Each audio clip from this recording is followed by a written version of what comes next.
Assalamualaikum warahmatullahi wabarakatuh. Perkenalkan, nama saya Indiani, saya dari jurusan Teknik Industri dengan NIM 333210004 dari kelas B, Kimia Dasar dengan dosen pengampu Pak Fajri Ihsan. Di sini saya akan menjelaskan sedikit tentang kinetika kimia part 2. Adapun pokok pembahasannya yaitu grafik laju berdasarkan order reaksi, persamaan laju reaksi terintegrasi waktu, persamaan Arrhenius. Sebelum kita membahas ke pokok pembahasan materi, lebih baik kita mengenal dulu apa itu kinetika kimia. Kinetika kimia dalam kimia fisik, kinetika kimia atau kinetika reaksi mempelajari laju reaksi dalam suatu reaksi kimia, dan juga analisis terhadap pengaruh berbagai kondisi reaksi terhadap laju reaksi, memberikan informasi mengenai mekanisme reaksi dan keadaan transisi dari suatu reaksi kimia. Lanjut ke pokok pembahasannya, yaitu grafik laju berdasarkan order reaksi. Ada 3 macam order reaksi, yaitu yang pertama, reaksi order 0. Bila mana suatu reaksi dikatakan berorder 0, jika besarnya laju reaksi tidak dipengaruhi oleh konsentrasi per reaksi. Seberapapun peningkatan konsentrasi per reaksi tidak akan mempengaruhi besarnya laju reaksi. Bisa dilihat di sini grafiknya. V sama dengan K kecil. R sama dengan K dikali konsentrasi A pangkat 0. Bilangan di pangkat K0 sama dengan 1. Jadi, reaksi dengan laju tetap mempunyai order reaksi 0. Yang kedua yaitu reaksi order 1. Bila mana suatu reaksi dikatakan order 1 jika besarnya laju reaksi berbanding lurus dengan besarnya konsentrasi per reaksi. Bisa dilihat di tabel sini, reaktan dan laju reaksinya. Jika reaktannya 1 molar, maka laju reaksinya V1 molar per detik. Begitu pula jika reaktannya 2 molar, maka laju reaksinya 2 V1 molar per detik. Jika reaktannya 3 molar, maka laju reaksinya 3 V1 molar per detik. Bisa dilihat di grafiknya di sini. V sama dengan K konsentrasi per reaksi pangkat 1. Atau bisa juga di sini. R sama dengan K konsentrasi A pangkat 1. Pada grafik order 1, laju reaksi itu punya perbandingan yang lurus dengan konsentrasi per reaksi. Kalau konsentrasi tersebut dinaikkan 2 kali, maka laju reaksi juga akan 2 kali lebih cepat dari awalnya. Begitu juga seterusnya. Yang ketiga yaitu reaksi order 2. Suatu reaksi dikatakan berorder 2 jika besarnya laju reaksi merupakan pangkat 2 dari peningkatan konsentrasi per reaksi. Bisa dilihat di tabel reaktan dan laju reaksinya. Jika reaktannya 1 molar, maka laju reaksinya V1 molar per detik. Jika reaktannya 2 molar, maka laju reaksinya 2 pangkat 2 dikali V1 sama dengan 4 V1 molar per detik. Reaktannya 3 molar, maka laju reaksinya 3 pangkat 2 dikali V1 sama dengan 9 V1 molar per detik. Bisa dilihat di grafiknya. V sama dengan K, konsentrasi per reaksi pangkat 2.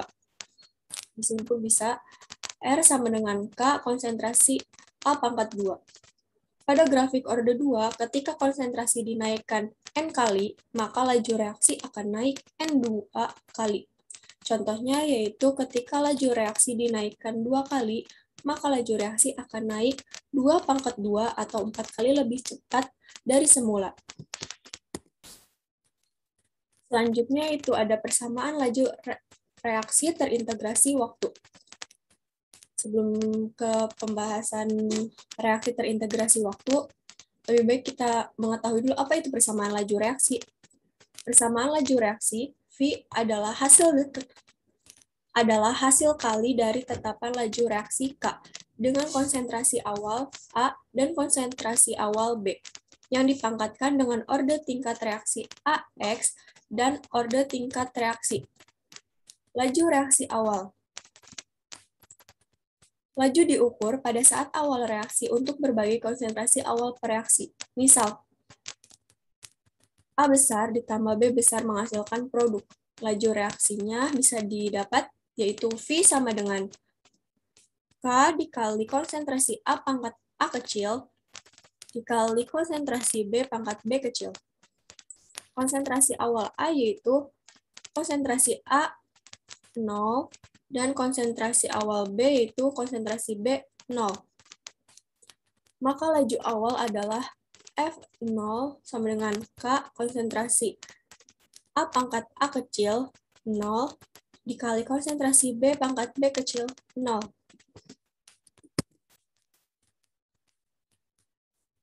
Persamaan laju terintegrasinya yaitu persamaan laju terintegrasi merupakan persamaan yang menggambarkan hubungan konsentrasi reaktan terhadap waktu sehingga diperlukan konversi dalam persamaan integral dari persamaan laju. Ada reaksi ordinal yaitu persamaan lajunya V sama dengan K konsentrasi A pangkat 0 sama dengan K. Rumus integrasinya yaitu konsentrasi A sama dengan konsentrasi A0 dikurangi K kali T. Dan waktu paruhnya didapat T setengah sama dengan konsentrasi A0 per 2 dikali K. Pada reaksi orde 1, persamaan lajunya didapat V sama dengan K dikali konsentrasi A. Rumus integrasinya didapat ln konsentrasi A sama dengan ln konsentrasi A0 dikurangi K dikali T. Dan waktu paruhnya didapat T setengah sama dengan ln 2 per K. Pada reaksi orde 2, persamaan lajunya didapat yaitu V sama dengan K konsentrasi A pangkat 2 dengan rumus integrasinya didapat 1 per konsentrasi A sama dengan 1 per konsentrasi A0 ditambah K dikali T. Dan waktu paruhnya didapat T setengah sama dengan 1 per K dikali konsentrasi A0. Di sini ada contoh soal tentang persamaan reaksi terintegrasinya, yaitu jika perubahan siklopropana menjadi propena dalam fase gas adalah reaksi orde pertama dengan konstanta laju 6,7 kali 10 pangkat min 4 per second pada suhu 500 derajat Celcius. Jika konsentrasi awal siklopropana 0,25 molar, berapa lama diperlukan agar konsentrasi siklopropana turun menjadi 0,15 molar? Karena di sini ditanyakan orde pertama, maka kita menggunakan rumus integrasi yang ada pada orde pertama, yaitu ln konsentrasi A T per konsentrasi A0 sama dengan min K dikali T. Didapat ln 0,15. 0,15 ini adalah konsentrasi yang hasil turunannya, dan 0,25 ini adalah konsentrasi awalnya, sama dengan min 6,7 kali 10 pangkat min 4 per second dikali T. Karena yang dicari adalah berapa lama, berarti itu T yang dicari. Maka T sama dengan 7,6 kali 10 pangkat 2 detik.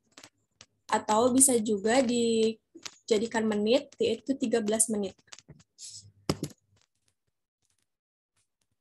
Adapun contoh soal waktu paruhnya yaitu 2,25 molar larutan H2O2 mengalami reaksi dekomposisi dengan orde 1. Berapakah waktu yang diperlukan agar konsentrasi H2O menjadi setengah dari semula jika diketahui tetapan laju reaksi 7,0 dikali 10 pangkat min 4 per second. Diketahui di sini K-nya 7,0 kali 10 pangkat min 4 per second, dan ln 2-nya sama dengan 0,693. Yang ditanya adalah waktu paruh, yaitu T setengah. Penyelesaiannya yaitu ditanyakan di sini adalah orde reaksi 1. Jadi kita menggunakan waktu paruh, rumus waktu paruh yang ada di orde 1. Yaitu rumusnya adalah T setengah sama dengan ln 2 per K. Kita tinggal masukkan saja ya. Ln 2-nya yaitu 0,693. Dari mana 0,693 ini? Jadi si LAN 2 ini, atau LAN 1 atau LAN berapapun, itu bisa dihitung di kalkulator. Dan juga per 7,0 dikali 10 pangkat min 4 per second. Kita jumlahkan, kita bagi 0,693 per 7,0 kali 10 pangkat min 4. Karena di sini ada second, dan secondnya per second gitu ya. Jadi secondnya kita naikkan agar dia menjadi tidak min atau itu pun atau apapun itu, agar dia naik lah pokoknya. Jadi 0,693 per 7,0 dikali 10 pangkat min 4 menghasilkan yaitu 990 second. Bisa dirubah menjadi menit, yaitu 16,15 menit. Yang selanjutnya yaitu pembahasan tentang persamaan Arrhenius. Persamaan Arrhenius adalah rumus untuk ketergantungan suhu tingkat reaksi, di mana R adalah konstanta gas, A dan E, A kecil adalah konstanta khusus reaksi, A adalah faktor frekuensi, dan E, A kecil adalah energi aktivitas dipanggil. Hukum yang menyatakan hubungan antara konstanta laju reaksi dengan temperatur sistem ditemukan pada 1889 oleh seorang tokoh bernama Sven Arrhenius yang menemukan hubungan antara konstanta laju reaksi, energi, aktivitas, dan suhu. Berikut adalah hasil penemuannya, yaitu K sama dengan A besar, E kecil, pangkat min E besar, A kecil, per R besar dikali T. Berikan logaritma natural untuk kedua sisi, maka didapat ln K sama dengan min E besar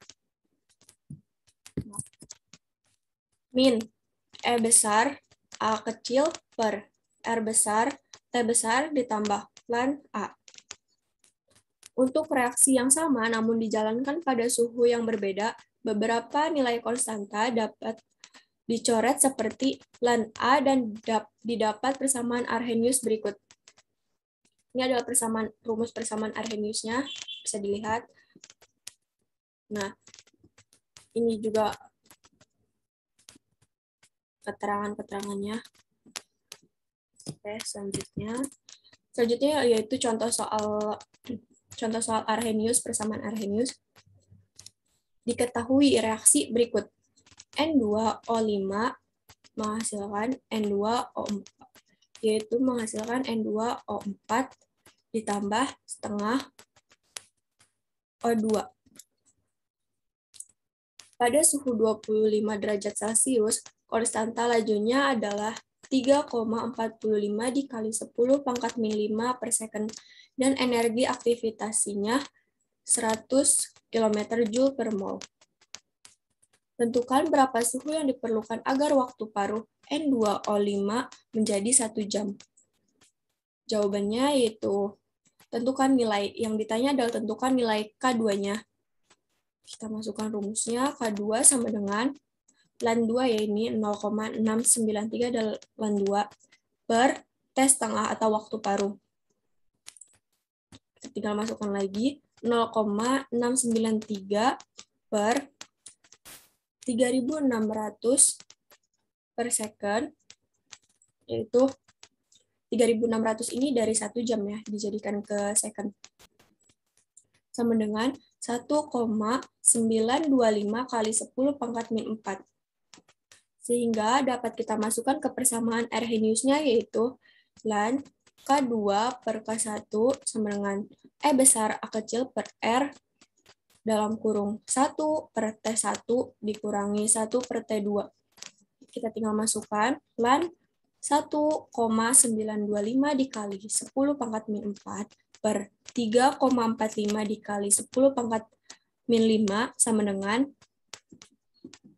100.000 per 8,314 X. X ini yaitu misalkan 1 per T1 dikurangi 1 per T2 adalah X. Jadi dimisalkan ya, ini adalah dimisalkan menjadi X. Maka X sama dengan 0,0001429. Maka kita turunkan lagi, kita keluarkan lagi. 1 per T1 dikurangi 1 per T2 sama dengan 0,0001429. Kita bisa masukkan 1 per T1 298 dikurangi 1 per T2 sama dengan 0,001429, dan kita di sini bisa diinikan ya, T2-nya jadi 311,25 K. Oke, sekian yang bisa saya jelaskan tentang materi kinetika kimia part 2. Kurang lebihnya mohon maaf. Wassalamualaikum warahmatullahi wabarakatuh.